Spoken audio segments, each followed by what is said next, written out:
Fuck Up Night.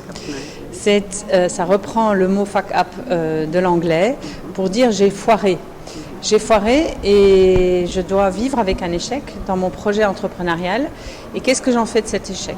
Je peux abandonner mon projet ou bien j'apprends mes leçons et cet échec devient un tremplin.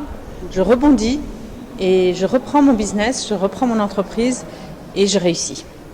Donc l'idée, c'est le partage. C'est des entrepreneurs, des entrepreneuses qui ont réussi, mais qui, au cours de leur chemin vers la réussite, ont évidemment échoué à un moment ou à un autre et qui sont prêts à partager ce moment d'échec avec des jeunes entrepreneurs qui n'apprennent pas ça dans leurs cours, ni à l'école, ni à l'université, mais qui, grâce à ce partage, peuvent apprendre à mieux gérer un possible échec. Oui, nous avons fait plusieurs éditions. Nous avons fait entre autres, nous faisons la 4e édition avec l'UCAO aujourd'hui à Dakar, mais nous en faisons aussi dans les régions. Nous en faisons à Rufisque, à Thiès, à Ziguinchor, à Saint-Louis depuis de nombreuses années et le bilan est plus que positif. D'ailleurs, vous le voyez quand vous voyez le nombre de participants, de participantes, parce que justement c'est une denrée rare, dirais-je. C'est un format qui est pas habituel et qui permet justement aux jeunes de renforcer leurs capacités. Donc le bilan est positif. On nous demande et redemande ce format régulièrement et je peux remplir des amphis tous les jours avec des entrepreneurs intéressants et des participants intéressés. Alors nous avions, je vais vous dire un secret, nous avions en fait 4 entrepreneurs. On avait un entrepreneur masculin et 4 entrepreneurs féminins. Et en fait, le 4e n'a pas pu venir pour des raisons de maladie, pour être sincère. Et donc, on se retrouve effectivement par hasard avec 3 entrepreneuses qui sont prêtes donc à partager leur vie d'entrepreneuse avec nous. Ça aurait pu être 2 hommes, 2 femmes, ça aurait pu être aussi 3 hommes, 3 femmes, une femme. Bon bref, en tout cas, c'est toujours un peu le hasard qui fait aussi les choses. Et là, pour le coup, ça s'est très bien goupillé. C'est 3 femmes entrepreneuses qui sont venues témoigner. Voilà, alors j'aimerais peut-être ajouter que la Fondation Friedrich Naumann pour la liberté est à Dakar depuis de nombreuses années et que le volet entrepreneurial, inciter, encourager les jeunes à se lancer en entrepreneuriat, c'est un de nos volets les plus importants.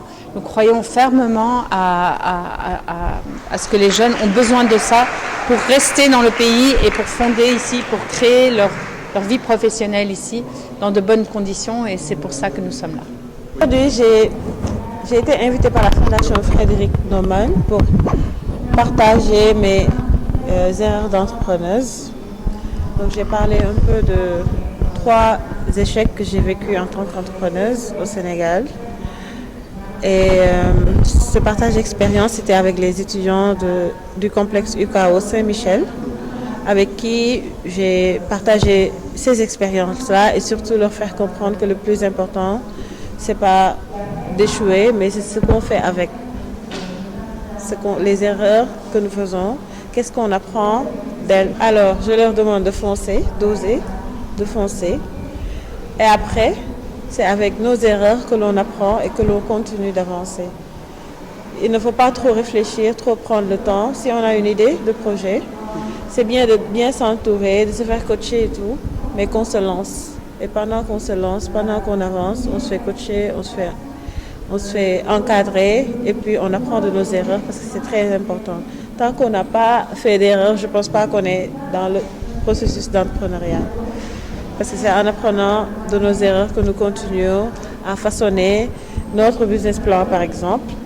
Parce qu'au début, on n'est pas sûr de comment on veut gérer notre modèle économique. C'est sûr qu'un entrepreneur ne peut pas venir faire un modèle économique et dire que c'est le modèle économique parfait. C'est sûr que pendant le parcours, on va se retrouver avec des choses qui ne marchent pas et qu'on a envie de changer. Pareil pour l'équipe, pareil pour les personnes à qui nous devons faire confiance, pareil aussi pour la communication que nous devons porter pour que cette entreprise avance et pour les relations que nous devons construire et aussi comment nous devons séparer ces espaces relationnels-là pendant qu'on est entrepreneur en même temps qu'on est une personne ordinaire dans la société. Faire la différence entre ces deux.